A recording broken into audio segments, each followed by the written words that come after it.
আমরা চাইলেও এই মুহূর্তে দেশে ব্যাক করতে পারবো না, কারণ আমরা যে রাস্তা দিয়ে যাব এই রাস্তায় একটু আগে খবর পেলাম আজকে সকালবেলা ল্যান্ডস্লাইড হয়েছে, এবং ল্যান্ডস্লাইডে যে শুধুমাত্র রাস্তা ক্ষতিগ্রস্ত হয়েছে তা না, রাস্তা একদম ভাসায়। বাংলাদেশ থেকে 5 জন এই মুহূর্তে আমরা নেপালে অবস্থান করছি। তবে শুরুতে আপনাদের সবাইকে আশ্বস্ত করতে চাই, নেপাল চীন সীমান্তে যে ভয়াবহ ফ্ল্যাশ ফ্লাডের ঘটনাটা ঘটছে, যেখানে হচ্ছে শতাধিক মানুষ মারা গেছেন এবং শত শত টুরিস্ট এখনো নিখোঁজ, আমরা সেই পাশটাতে না, আমরা অপোজিট। কিয়ামত কতই না ভয়ঙ্কর হবে।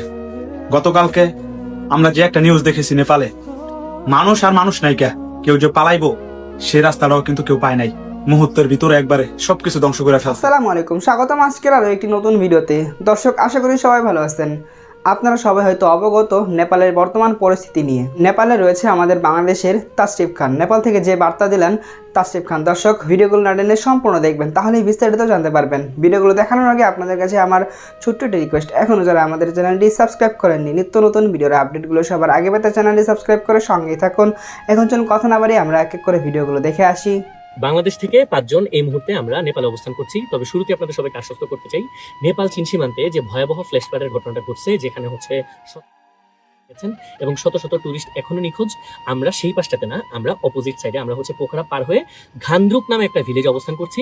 এবং আমাদের অবস্থানটাকে আসলে অবস্থান বললে ভুল হবে, কারণ আমরা মূলত গতকালকে থেকে এখানে আটকা পড়েছি। আমাদের গতকালকে এখান থেকে ব্যাক করার কথা। তবে আমি যদি আপনাদেরকে একটু রুটটা বুঝাই বলি, যে আমরা এখান থেকে ব্যাক করতে হবে, ঘান্দ্রুক থেকে প্রথমে যেতে হয় বীরেন থানটি, এখান থেকে হচ্ছে পোখরা থেকে কাঠমান্ডু, এবং কাঠমান্ডু থেকে 28 তারিখ আমাদের বাংলাদেশে ফেরার কথা। কিন্তু এখন যে ব্যাপারটা হয়েছে, কোনোভাবে আমরা ফিরতে পারতেছি না, কারণ আমরা এই ভিলেজ থেকে আমরা যেখানে ব্যাক করবো বীরেন থানটি, এই রাস্তাটাতে ভয়াবহ রকমের ভূমিধস হয়েছে, পাহাড় ধস যেটাকে বলে।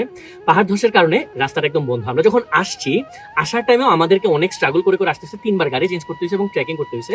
বাট এখন যেতে পারতেছি না। আমাদের গতকালকে এখান থেকে নেমে যাওয়ার কথা ছিল, বাট আমাদের যে সাথে যে গাইড ছিলেন উনি বললেন যে এখানে পাহাড় ধসের কারণে সরকারিভাবে, এবং আমরা নেটেও চেক করছি, সরকারিভাবে এই রোড কমপ্লিটলি অফ। সো আমরা যদি ফিরতে চাই তাহলে আমাদেরকে হচ্ছে ট্রেকিং করে ফিরতে হবে, এছাড়া কোনো রাস্তা নাই।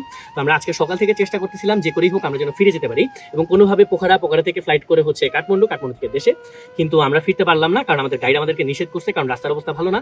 এবং আমাদের যে ট্রেকিং যে রুটটা, এটা হচ্ছে যে ত্রিশুলি, সম্ভবত নদীটার নাম হবে, যে ত্রিশুলি নদীটা থেকে ওই যে ফ্ল্যাশ ফ্লাডটা হয়েছে, এই ত্রিশুলি নদীর পাশ দিয়ে হচ্ছে প্রায় 1.5 থেকে 2 ঘন্টা ট্রেকিং করতে হয়। যারা দেশ থেকে এখানে আসছেন আপনারা খুব ভালো করে জানেন। তো গাইড এই রিস্কটা আমাদেরকে নিয়ে নিতে চায়নি। গাইড বলছে যে উনি যাবে, উনি আজকে সকালবেলা বের হয়ে গেছে, এই পুরাটা রাস্তা হচ্ছে রেকি করবেন উনি একদম বীরেন থার্টি পর্যন্ত যাবে। যদি উনি প্রপারলি ব্যাক করে আসতে পারেন এখানে, উনি বলছে আমাদেরকে ওয়েট করতে, উনি আসার পর্যন্ত ওয়েট করতে হবে। আজকে আসবে না কালকে আসবে আমি জানি না। তো উনি আসলে তারপরে আমরা সর্বোচ্চ চেষ্টা করব, সেটা 5 ঘন্টা হোক, 7 ঘন্টা হোক, 10 ঘন্টা হোক, ট্রেকিং করে করে করে করে যেভাবেই হোক ব্যাক করার। আর এখানে লোকাল মানুষের মুখ থেকে যতটুকু শুনতেছি, সম্ভবত কয়েক শত মানুষ এখানে মৃত্যুবরণ করেছে। এছাড়াও ওনারা বলছেন, লোকালরা বলছেন যে 1000-এর বেশি মানুষ এখন পর্যন্ত নিখোঁজ, এবং জানি না, পুরোটা আল্লাহ জানেন। আমরা যারা এই বিপদে ক্ষতিগ্রস্ত হয়েছে তাদের সবার জন্য দোয়া করতেছি। আর আমরা চাইলেও আসলে এই গ্রামের মধ্যে যে আরো 5-7 দিন সার্ভাইভ করতে পারবো, এই ব্যাপারটা আসলে এরকম না, কারণ এখানে শুধুমাত্র নেপালি রুপি কাউন্ট হয় এবং ডলার কাউন্ট হয়। আমাদের সাথে যে নেপালি রুপি ছিল, আমাদের এক রাত এখানে থাকা প্ল্যান ছিল, আমাদের রুপি প্রায় শেষের পথে। সো যেভাবেই হোক আমাদের কালকের মধ্যে ব্যাক করতে হবে। আপনারা আমাদের জন্য দোয়া করবেন, এবং যারা বিপদগ্রস্ত তাদের জন্য আমরা দোয়া করতেছি। আপনারা ভালো থাকবেন, সবার সাথে দেখা হবে ইনশাআল্লাহ বাংলাদেশে। আসসালামু আলাইকুম। কিয়ামত কতই না ভয়ঙ্কর হবে। গতকালকে আমরা যে একটা নিউজ দেখেছি, নেপালে মানুষ আর মানুষ নাই, কেউ যে পালাইবো সে রাস্তাটাও কিন্তু কেউ পায় নাই। মুহূর্তের ভিতরে একবারে সবকিছু ধ্বংস করে ফেলছে। এই নিউজটা দেখার পর সত্যি অনেক খারাপ লাগতেছে। বিভিন্ন দেশ থেকে মানুষ গেছিল ঘুরতে লিগা, তারা নিজেরাও জানতো না যে মৃত্যুটা তাদের এত কাছে।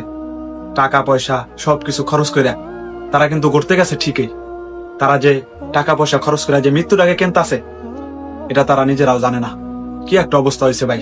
অনেকগুলা ভিডিও পাইছি, মানে মানুষ আর মানুষ নাই, মনে হয় যে যেমন বড় বড় ঝড় তুফান, এমনকি বন্যা হইলে বিভিন্ন জায়গায় থেকে বাঁশ কাঠ বাইসে বাইসে আসে, সেমন মানুষজন মন করেন এখন নেপালে বাসতেছে।